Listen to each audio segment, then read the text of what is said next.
Yan, ang ating miso soup. Ang yummy. Sarap-sarap. Oh, oh, oh. Yummy. Mga kabingkay, good afternoon. For today's video, magluluto tayo ng miso soup. Ito ang aking ingredients. Oh. Ito ang aking dried seaweeds. Pero ibabad ko ito siya sa mainit na tubig. Ito ang aking miso. Mas maganda sana kung pula kaso ito yellow. Ito ang aking hundashi. Shiitake mushroom. Green onion. At saka aking Japanese tofu. Ito na siya, na-slice ko na yan. Tapos ito sa kaldero, nagpakulo na ako ng aking tubig. Ayan na siya, oh. Yan na, pakuluin ko muna tong aking tubig. Pag kumulo na, ilagay ko ang aking mushroom. Tapos itong miso. At saka itong hundashi. Ang hundashi, mabili nyo to sa mga grocery store ng Japanese store. Mga Japanese grocery, nandoon yan, mabibili yan ang hundashi. Tapos ito yung dried seaweed. Ibabad natin sa tubig. Ano siya guys, so nilagyan ko na ng tubig para lumambot na siya. Kung miso, oh, ito. Binili ko dun sa Korean grocery. Tapos ito na siya, oh, guys, oh, ang ating dried seaweeds. Yan na siya, oh. Mas maganda tong dried seaweeds na to, guys.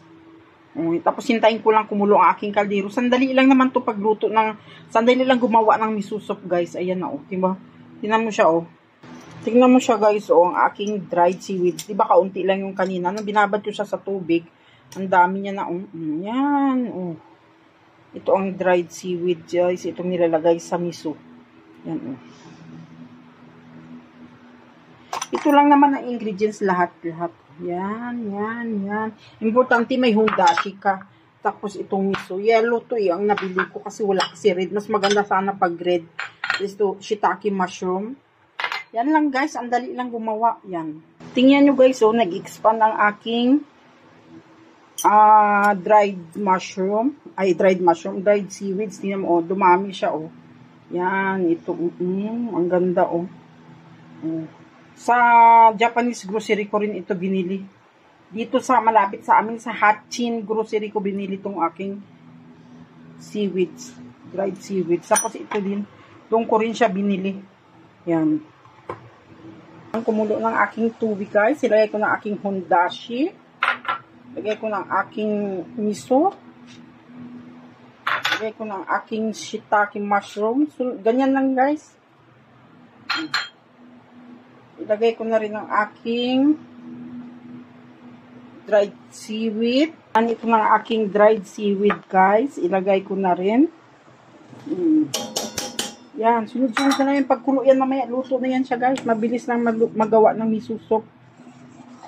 Yan. Yung aking miso. Super yummy. Tapos pag malapit na siya magluto, ilagay ko na aking tofu at saka green onion. Yan, ito na guys. Sa aking kulunan, luto ng ating mga shiitake mushroom. Luto na rin natin dried seaweeds. Ilagay na natin ang ating tofu. Yan. Sarap nito guys, grabe. Ano siya, luto na. Turn off ko na ang aking lagay natin ang green onion. Tapos turn off ko na aking apo. Yan na guys. Yan na guys. Oh, yan. Oh, sarap miso soup. Oh, yan.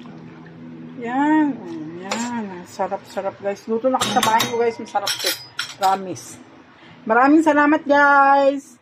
God bless.